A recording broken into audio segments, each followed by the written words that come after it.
Hey guys, my name's Olivia, and I'm doing this for my iPhone because I just did the entire thing on my big camera and it all got deleted because I'm a fool. So I just figured I'd re-record it on my phone, no big deal. I don't have any makeup on right now, which is a little bit stressful. You can see my dermatillomania spots right here, but it's actually a lot better than it usually is, and I don't know, I kind of like deleting. It's not a big deal. So I want to talk about mainly the few questions that I often get about my traumatic experience in PTSD. The first question I get is, what happened?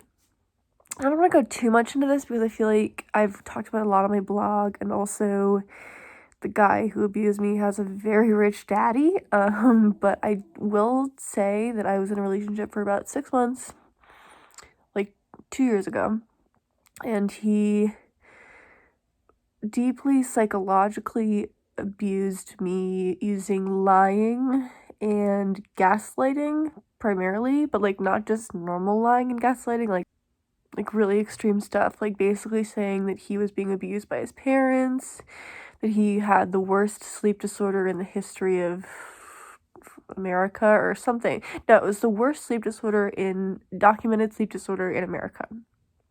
And I ate it all up because I loved him so much because he looked like fucking Harry Potter, which is not a good excuse to believe men's lies, ladies.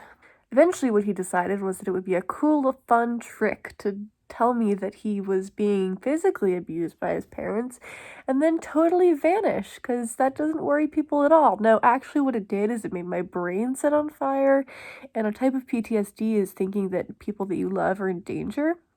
So it literally gave me post-traumatic stress disorder because for weeks I thought that he was being physically abused, and I was the only one, he'd said, who could ever stop that, who could ever soothe him, and he told me that, and then he vanished, and I felt personally responsible for his abuse. But yeah, so 2 years has passed, and I feel like a question that I often get is like, why aren't you over it? Or it's been 2 years, like it's time to move on. PTSD is like a really long-lasting thing, and it's a physical... Sorry, I just got a text. Oh, Lord. Okay, so... that was the weirdest text I've ever gotten. My PTSD has lasted for 2 years, and it could last for a long time after that because PTSD is based in the body, and the body does not forget things very easily. My muscles, my muscle memory, brain synapses, I don't know exactly what it is. You can ask my therapist, but like it stays in the body for a really long time. And it takes lots of work to actually recover from PTSD physically. And then once the physical fear, like the fight or flight fear, is gone or dealt with better, you can like start to deal with the emotions. And it probably took me a few months to get out of fight or flight mode, to be honest. I thought, like, this went on for like a month or so, and I thought he was gonna die, I thought I was gonna die. And I tried to kill myself a couple times during that time. And yeah, it's kind of hard to talk about. I'm not over it because my body isn't over it. I'm not over it because it replays every day in my head. I'm not over it because I'm in a relationship now, and there's so many parallels that my partner can't help but make. Like, if he says, "I'll love you forever," and I'll remember the times my abuser said that, and then told me that he was lying the whole time, and that I was stupid to think that he would ever tell me the truth about that. But yeah, another question I often get is, what's the therapy that you're receiving to do with your PTSD? And if I'm honest, I originally started with like I think it's called EMDR. It's like eye movement rapid something something. It's like where you stare into a light and shit. But then I didn't really gel with her in the whole process because it just brought back like insane feelings that like were too hard for me to bear in a therapeutic setting. So I did then transferred to a doctor I met at the hospital I was at when I tried to kill myself, and she is amazing. She's like my hero. She saved my life, and she does a holistic combination of like... Sorry, it's my dog. She does a holistic combination of CBT and DBT. And just like talking to me, like giving me space to talk about what happened, because I can't put that all on my friends, right? Like I talk to my friends about it and they understand. Like I talk to my partner about it, he understands, but I talk to my parents especially, and I'll get to that in a minute. Being someone who like understands what trauma is doing to me and what PTSD does to the body and can like talk me through that, so valuable. Like I knew a guy in high school my junior year who didn't go to therapy for his PTSD, and I was like, all right. I mean, he could afford it was the thing, and I was like, he thought it was a sign of weakness, and I just hate the idea that there are people out there who think that and who are suffering in silence, because I think it's so important to get treatment and have at least a sounding board. Like, your parents can't do everything. Your friends can't do everything. Another question I get is, how have you dealt with this with your parents? How have you talked about it with them? At first it was hard. At first my parents weren't supportive. They sort of wanted me to get over it and thought I was acting really strangely and like unpredictably. But eventually they realized what was happening and they swung over to my side pretty quick. They took a lot of cues from my therapist, so I feel like parents don't often intuitively understand what to do. Like, they're from a different generation, one that didn't talk about their feelings and didn't see therapists unless you were, like, severely ill. But, my dad in particular has been really, really helpful in working things out with me and talking to me and believing me and, you know, going to the police for me and talking to adults that I'm scared of talking to for me. Because I'm really anxious, and just letting me rant and giving me validation and support. So, didn't start that way, but I think a good way to win them over was to like communicate between, or draw the link between my therapist and them and tell them what my therapist was saying so that they could provide like in the moment therapy that wasn't like they had to have a medical degree for it. They just had to repeat what the therapist said. Another question I often get is, how do I deal with my abuser having a new girlfriend? Well, I'm pretty conflicted about this. On one hand, I have three hands, I suppose. On one hand, I'm grateful to know that he's probably not abusing her, or they wouldn't have been together for so long. On the other hand, or the second hand, I'm afraid that he actually is abusing her and that I just don't know about it and I can't do anything about it, and I feel responsible for what could be happening. Actually, there's four hands. The third hand, I feel like sort of angry, I suppose, that she's not.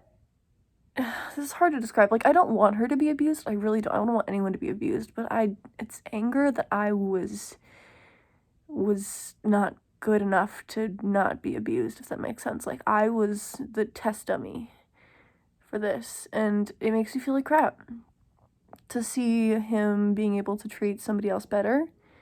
Beyond just the grateful feeling that she's getting a better treatment, the fear that she's not, I feel sad and angry that I didn't get this treatment and basic human respect that she seems to be getting.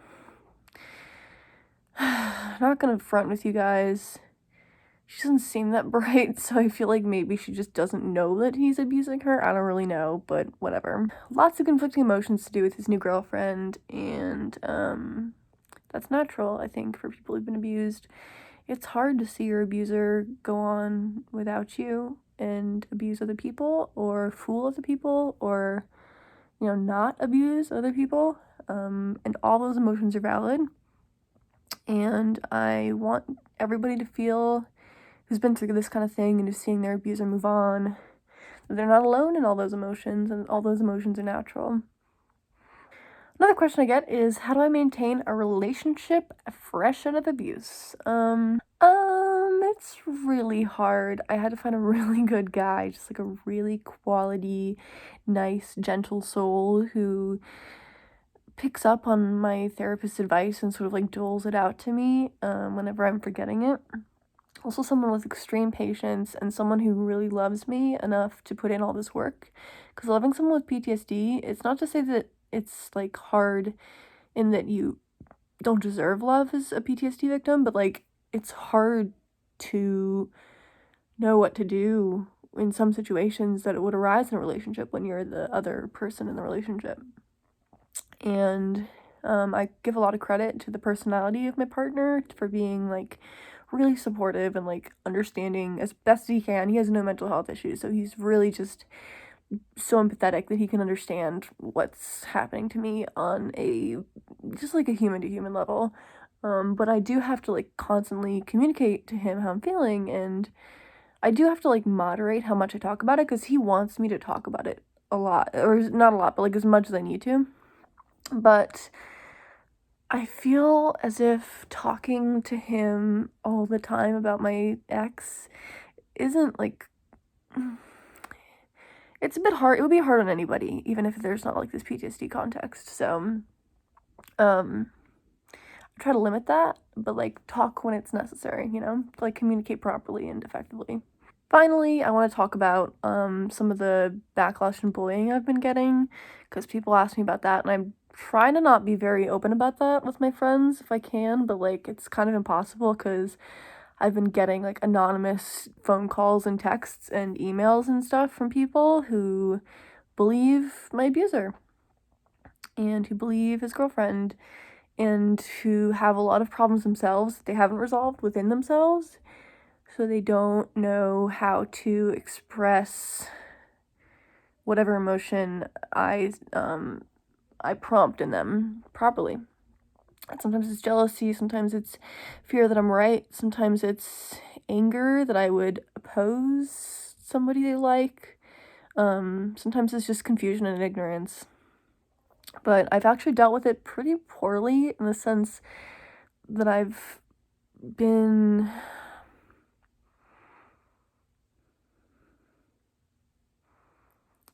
in the sense that I have been suicidal at multiple occasions because of the bullying I've received for speaking out, which is something I'm working on. I've been a bully victim for a lot of my life. Certain aspects of my personality and physicality make it easy to pick on me. It's just a fact of me that I've been dealing with. But it's